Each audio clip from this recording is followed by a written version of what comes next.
Hi, I'm Nick Mehta, CEO of Gainsight, and we've started this new regular series on net retention television, with an opportunity for us to talk to thought leaders in the industry about how they think about net retention in the business model for SaaS businesses. So with me today, I'm super excited to introduce a longtime kind of friend to Gainsight, Tomasz Tungus, Managing Director at Redpoint Ventures. Welcome, Tomasz. Nick, thanks so much for having me. I'm thrilled to be here. This is going to be so fun.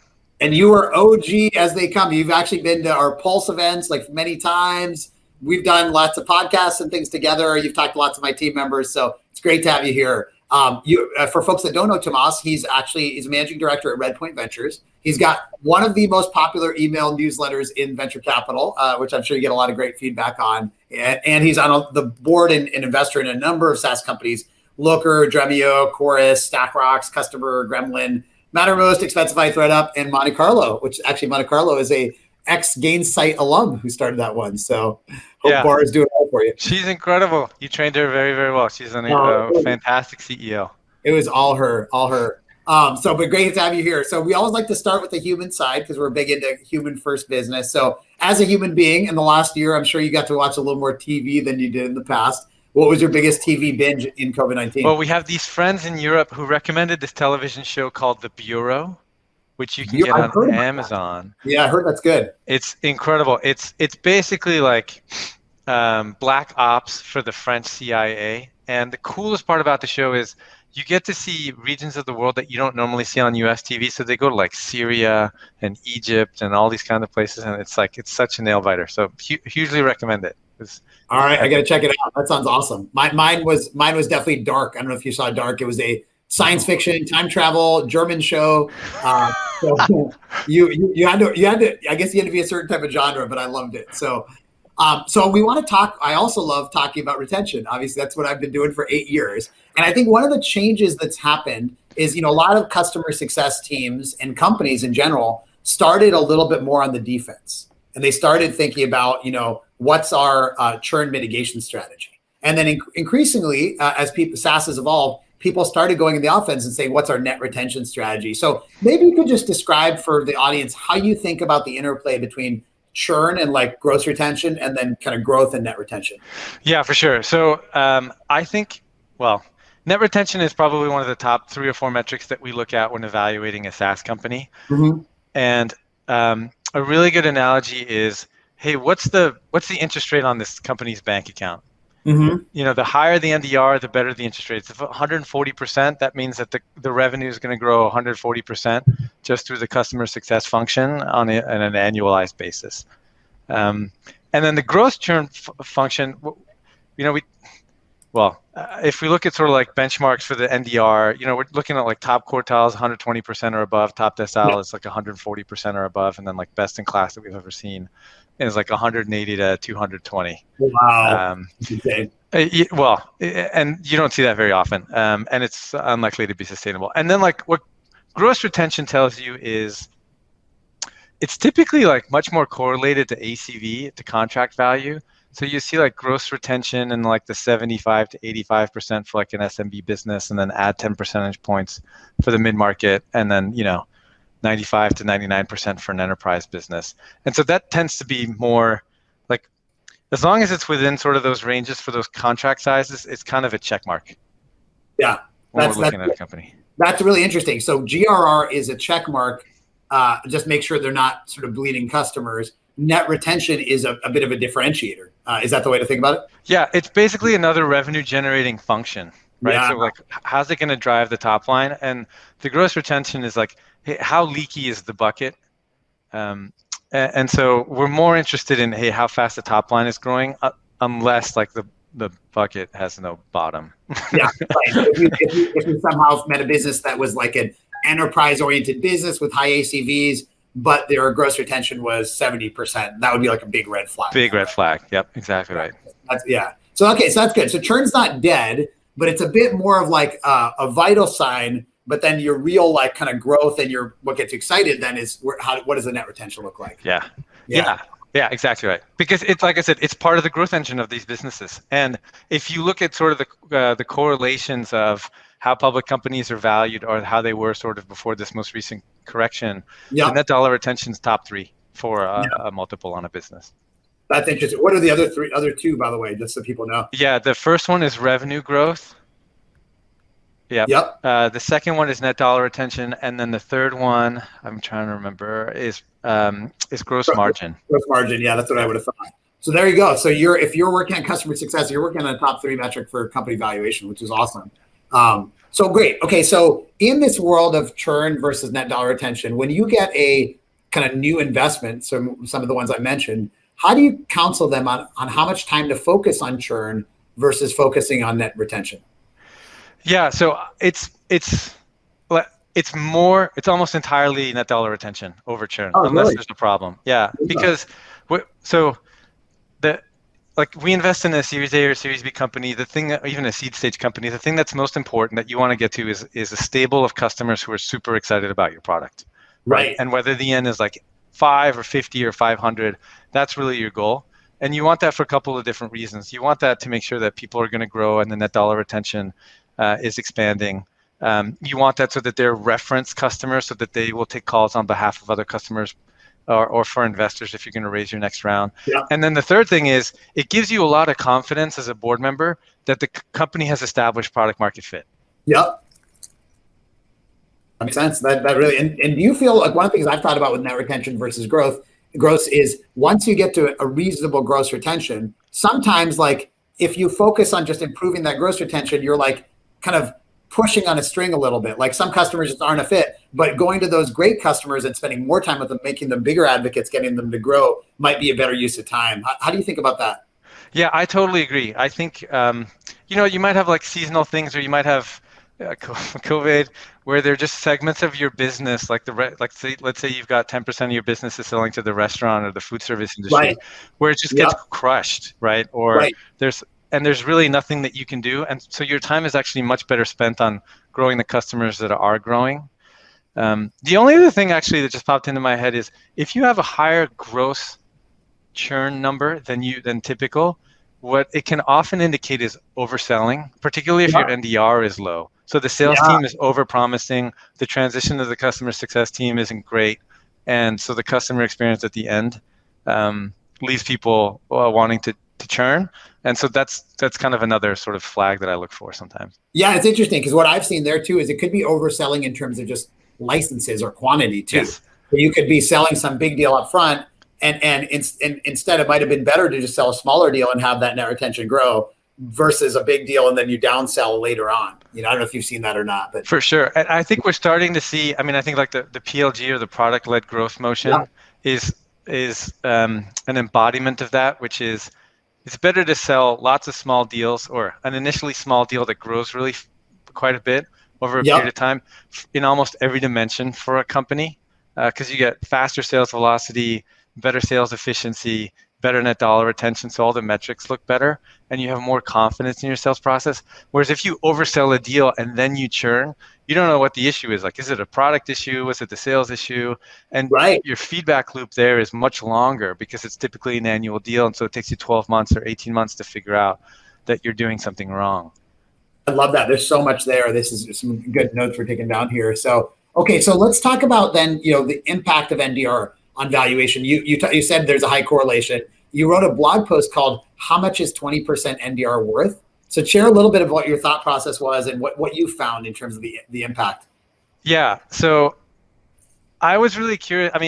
One of the things that's happening within lots of SaaS companies is like the reconciliation of the sales function with the customer success function and who owns it. And what we're seeing is that that's really coming underneath the mandate of the CRO. Mm-hmm. And so then the question is, okay, on a relative basis, how much should you be spending on sales versus customer success? How much is customer success driving? And there was, the blog post that you're talking about, I went back to an analysis that I did. I do analysis of companies when they go public. And there are these 3 companies in the APM space, which is the application performance monitoring space, New Relic, AppDynamics, and Datadog. And they all had, different go-to-market strategies, but the net is that Datadog had 151% NDR, and the other 2 were kind of in the 115 to 125% range. And so then the question is like, okay, what does that mean, right? Like, is that a big deal? Is it not a big deal? I can tell you that 20 percentage points seems like a large number, But Yep. the answer is, if you ran those companies and assumed everything else remained constant for 5 years, Datadog, who has 20 percentage points more NDR, would actually be a bit more than 4 times larger than the other two. Wow, that is amazing. And so that tells you that that ability. It's like Einstein said, the most powerful force in the universe is compounding interest, right? Which is another reason why you should think about NDR as a part of your bank account. Like, it's huge. It's absolutely massive. And so if you can get the unit economics to work and get 10, 5, 10, 15, 20 percentage points more on your NDR, it's really just incredible what the impact is to the value of the business. That is awesome. Okay, so my next question was going to be around ownership, and you tipped your hat to it. So we have growth, retention, and churn, which often like the CS team was looked at as the owner of that, and the net retention clearly has multiple factors to it. How do you think about ownership? You mentioned the CRO. What's the CS team's role in net retention? Yeah, I think so. At the beginning, like I remember at those first Pulse conferences, there was a lot of debate, right? Like, how should we goal customer success managers? What's the difference between customer support and customer success? And you at Gainsight, and you in particular, Nick, I mean, you were the champion of those people. I think where we've gotten to the point, and what we're seeing a lot, is the CRO manages pre-sale, sales, and post-sales, with the VP of customer success reporting to the CRO. The compensation structure, we ran a survey last year, is about 75% based, 25% performance based, and the key metric that most VPs of customer success use is net dollar retention. Net dollar. So you're putting them on the same metric as basically the CRO. CRO is probably still on bookings, which includes new. And what do you put the CRO in that situation? Yeah, it's probably bookings, and it's a combination of 3 things. It's new bookings, expansion bookings, actually, and then actually those 2. And then sometimes you see efficiency. So payback period might be another component to the comp structure. Yeah, and I think that the spirit of what you're saying is like net retention is a company-wide thing. CRO owns the whole life cycle. They can make the trade-offs between investing more in like SEs versus CSMs. CSM person owns kind of that net retention number, but they're now part of this revenue organization. That's what you're saying, right? That's it. That's an excellent summary. Yeah, I like that. It's interesting because we see both sides, and I think some of it's also where the company came from. So what you find is like the companies you're investing in are all high growth, younger companies. Sometimes if a company was older and super sales oriented, they want a chief customer officer to be a peer to the CRO to balance things out. So we're seeing a little bit of kind of both in the industry. But I think for the high growth product led companies, what you said makes total sense. Well, yeah, but like you said, in the more mature companies, I mean, the expansion bookings can actually outpace the new bookings. Yes. Yeah. And so that's a super important transition. I mean, I think for a lot of the startups, you see that kind of in the 50. You have to be more than 50 million in ARR, and it's as a function of your growth rate. But when that transition starts to happen. But yeah, that makes a ton of sense to me. So one of the other factors in net retention isn't just how you sell and customer success. It's probably also the business model, right? And so talk a little bit about the business model, and is that in your control at all as a company? Can you change that, or is that just the physics of your business? No, I think there's a lot of change to utility-based models and usage-based pricing. And that increases the importance of the customer success function, because people are typically landing at much lower ACVs than a salesperson would land them at. And so the CS function, is entirely responsible for that. So, and that ties into the PLG thing we were talking about before. Yeah, that's interesting. And do you think utility and consumption-based pricing is coming for every model? Or is it it obviously works in the sort of DevOps infrastructure world, like Datadog, for example. Where does it not work? Or is it going to be everywhere? I think so even with utility-based pricing, what you see is sort of bucketing. If you've ever signed up for MailChimp, like they tell you what you're going to pay every month. And the one sort of con in a sales process with utility-based pricing is lack of predictability. There are all these stories at the beginning of the AWS era where people were stunned that the AWS build still happens. Right. So I think you're right. Like in the engineering product org, like anything within the infrastructure, you definitely have usage-based billing with like that are brackets or sort of controlled so that you don't, totally blow through the budget. The more you get into the front office functions, the more you see seat billing. Yeah. Slack was famous for activity-based billing. Like if somebody doesn't sign in for Slack, let's not charge them. that we don't see that as much as I would have thought. And so it tends to be like, if you want to upsell, it's, seat expansion and then feature functionality expansion. Yeah. And even if you're in that kind of more traditional seat and feature type model, what I took away from the earlier part is the trend towards landing with smaller stuff in the kind of product-led growth type model and then expanding over time versus selling somebody 1,000 seats up front, right? That's a trend you're seeing as well, right? Totally, yeah. There are some companies that kind of mix the models, which is they'll try to sign an ELA or an MSA, like a company-wide deal, and negotiate the per seat price, and then it's incumbent upon the vendor to then drive the adoption inside. That's something that we started to see a bit more, which is a little bit of an unusual motion, but that tends to be true for like the big monolithic systems like a general ledger or like an enterprise, like a CRM or something like that.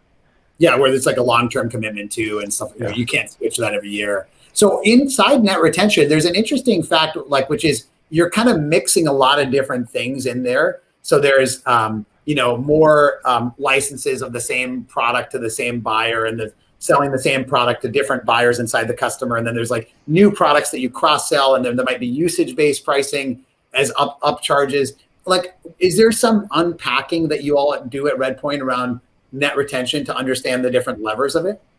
That's a really good question. It depends on the company. So there are some companies that have, like Looker had, Looker is a BI company, and they sold one kind of a seat to a data like engineer, a person responsible for delivering the data. And then the second was a viewer seat, so somebody just reading the dashboards. And those price points were, one was $10 a month, let's say, and the other one was $50 a month, just like round numbers. And so there are way more viewers of reports than there are creators of reports. And so the net dollar retention, most of it is going to be concentrated within the second category. And so what we do, when we're looking at companies, is we're trying to figure out, okay, what are the different SKUs that people are selling? What are the different price points, and where should we expect expansion to happen? Yeah, so you're modeling out each of these levers and then sort of saying, okay, what's that going to look like in the future? I think that's very important, because otherwise you're mixing apples, oranges, and pears together. Particularly if you, in that example, Looker still had one main product, but over time companies might have 3 different products. One of them could be an acquisition, and so net retention is sort of a bit of a mishmash. Speaking of product, what's the role of product when you're in a board meeting now, and let's say net retention isn't where it should be, or maybe it's gone great? Who are you looking to besides the CRO and CS leader? Are you looking to the product leader? Are they involved in the discussion? Yeah, I think so.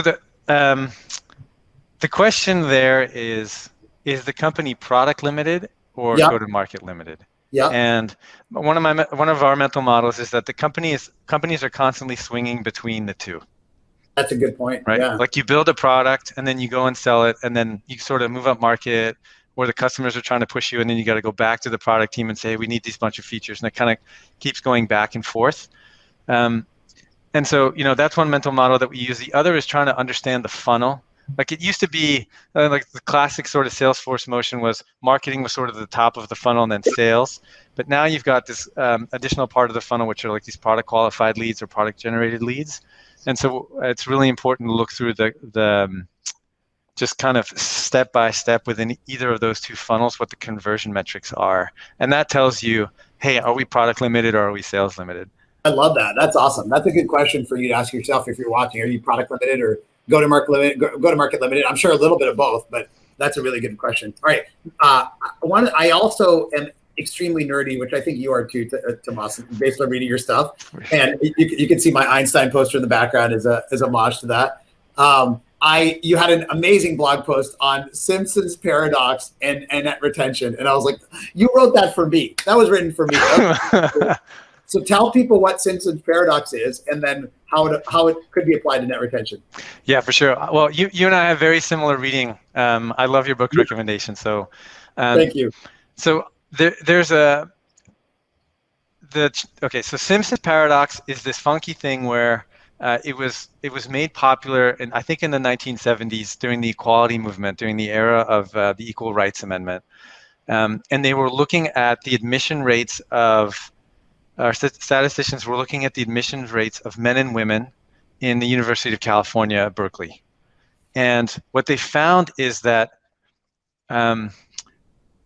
At the highest level, men were admitted to classes at a higher level. But if you looked on a per class basis, women actually were admitted at higher rates.